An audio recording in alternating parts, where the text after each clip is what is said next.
आमदार भास्कर जाधव यांच्या नावाची शिफारस सध्या झालेली आहे। उद्धव ठाकरेंच्या पक्षाकडून विरोधी पक्षनेते पदासाठी ही शिफारस केल्यानं ठाकरेंचे मुंबईतील आमदार नाराज झाल्याची चर्चा आहे।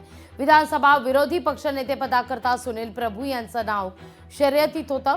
आगामी पालिका निवडणूक लक्षात घेता सुनील प्रभू यांचं नाव देण्याची काही आमदारांची मागणी सुद्धा होती। तर आदित्य ठाकरे यांचंही नाव चर्चेत होतं, पण आदित्य ठाकरे विरोधी पक्षनेते पदासाठी इच्छुक नव्हते अशी माहिती मिळते।